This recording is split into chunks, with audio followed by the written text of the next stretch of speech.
Well, welcome to another HRO Adventures product review. Today we're going to review the 2D mule deer target from Dead Nuts Outdoors.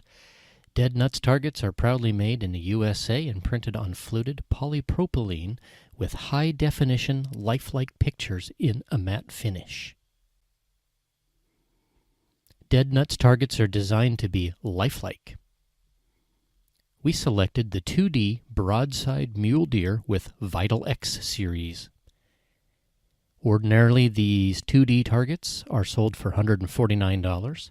If you go for the Vital X series, it's $179. We'd like to show you why the extra $30 is well worth it as we dive into what the Vital X series can do for you. You can find these at deadnutsoutdoors.com. That's deadnutsoutdoors.com. The Vital X series uses Quiver technology. That's Q-U-I-V capital A-R, Quiver technology.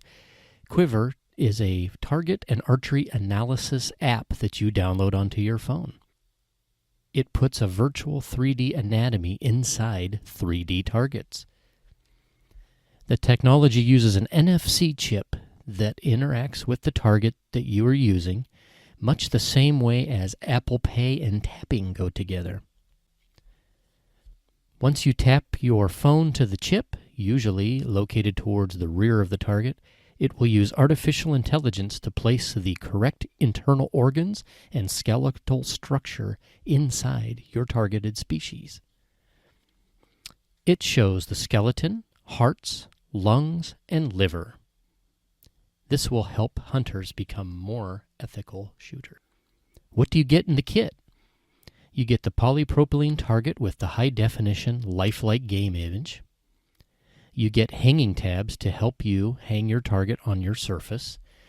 Key reminder here, you must have a suitable backstop for your target to lean against or to hang next to. The polypropylene will not stop your arrow. So I use the Big Shot block target. Works perfect.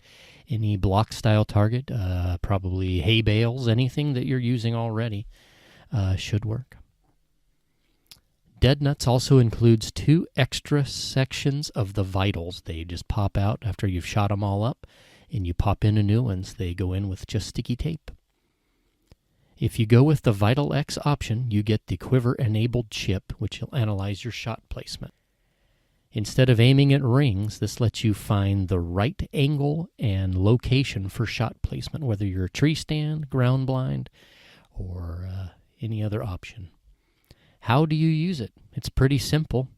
You set up your target, then you place it next to a backstop, take your shot, walk up to the target, tap the NFC chip, and look at your phone for where the vitals are placed, and then take notes of your shot. Our final findings are this. This will definitely make you a better shot right out of the gate. With the very first shot, I was able to improve what I've been doing. You get instant feedback. Again, aim small, miss small. This would be a great addition to anybody that's shooting block-style targets. Like we said, time to get away from the rings as you get closer to season and start getting very specific about target placement. Using the 2 styles of targets, both block targets and a Dead Nuts 2D target, will really improve your shot placement and your anatomy knowledge. The cost and the portability, $179 versus almost $600. And the Dead Nuts version is extremely portable. You could use it at home and then take it to camp to continue to fine-tune. Outfitters, take note. I think you'll find this is a great tool to set up as clients arrive in camp. And instead of wondering if your client has his shot placement idea correct, you can take a couple of shots and you can both get on the same page so that while you're out in the field, both of you are talking about the exact same spots you want the client to place the arrow. I think it could be a very inexpensive training aid for the outfitter. The price, the portability, and the high quality of the product, as well as just the immediate feedback that it gets, all in a budget well under $200. You can't beat the 2D targets by Dead Nuts. Go to deadnutsoutdoors.com and check out all the different species they have. I think you'll find this is a welcome addition to your training and will make you a better shot.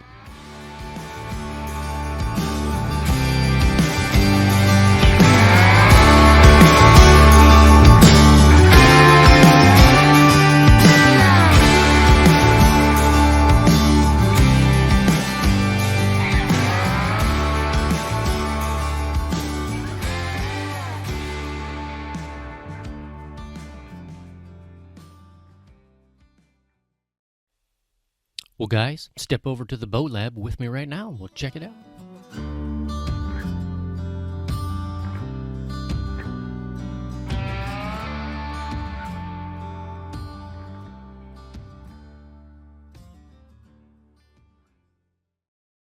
Well, there's a new player in the lighted knock game, and it's Raised Knocks, made by Raised Hunting. Probably seen the popular television program. These folks have designed a new style of illuminated knocks that uses a switch and a plunger rather than some of the other ways other companies have been doing it. These come in a 5-pack rather than a 3-pack like most other companies. And the retail price is around $34.95. I got them on sale during the Memorial Day period, so they were around $20. These were tested in Easton 5mm FMJ arrows. The ones we tested have the internal diameter of the .204 for the Easton arrows. And on both the website and in the enclosure that comes with it, you're cautioned using Easton products that you have to really double check the internal measurements, and it's going to be a pretty tight fit. Some sort of issue with Easton's arrows, the Raised Knocks folks claim that the diameter control is not there and that it's difficult for this product to fit. While I did not have any issue fitting them, I certainly do see what they mean. It is a very tight fit compared to other brands I've used. The unit consists of the knock plastic section and a internal battery with the light in it. Very similar to all the other brands that I've used. Looks very similar. Only difference with this one, this is the first one I've used, whereas you test the plunger using your D-loop prior to installing it to basically fine-tune the battery so that it comes on at just the right pressure. Not a major deal, pretty easy to do, but it's the first brand I've used where I have to sort of tune it before I can install it. The fit is tight enough that I use the recommended procedure from the company of using bow wax dipped on the end of your knock in order to help the battery compartment and the knock itself slide into the shaft of the arrow. It was a very tight fit and took a little bit of pressure. And one of the key issues here, which I think is why they've got so many warnings about doing this on Easton arrows, is while not an obvious hourglass shape, there is a small, thin pinch point between where the battery and the actual plastic of the knock are. And that thin point under pressure is where this thing will bend. And when it bends, it will break it. I broke one during a second install. Installed all 5 perfectly fine the first try and was able to shoot them. Had one fail after 2 shots, and it wouldn't light again. So I took it apart to readjust it. Cleaned it up, readjusted it, and during the reinsert of this on the second time is when I bent it and broke it. So one that didn't work after a couple shots, and then I bent it right at the pinch point. And if you take a look at our YouTube video, you'll see where it's just a really thin piece between the battery and the actual plastic of the knock. If that could be reinforced or something, it would save a lot of these being broken. If you use the other brands, you'll notice that they are a solid piece, just push right in. So I like this brand. I like the plunger idea. I like the on-off switch. Don't necessarily care for the knock being lit while you have it in the D loop, as you're at full draw, but you could mitigate that if you wanted to. And just overall for the sale price, it would be fine to give it a try. But there's a little bit heavier duty product out there. The downsides on the heavy-duty product, like the Luminox, are that you do have to pull and twist ever so slightly to get the light to come off when you're done with your arrow.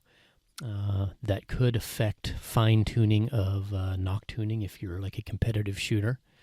And what I noticed is bouncing around in the truck or putting them in a bucket. It was just enough of a bounce to turn a light back on, so sometimes you'd find out your light's been on all day.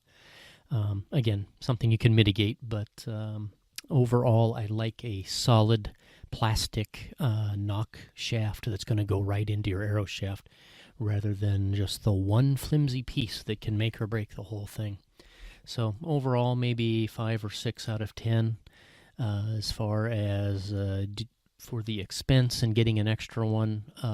Looks like it's okay. Could use a little bit of go back to the drawing board for a couple more protective pieces around that, just so you don't bend them in half. But they make a pretty good point, and making sure you scan the package and follow the instructions, and they warn you up and down that this is going to happen. So I wouldn't necessarily say it's their fault, but I think it could be a little slight redesign, and it could be better. But due to the unique plunger setup and the on-off switch, give them a try. See what you think. It might be just what you need.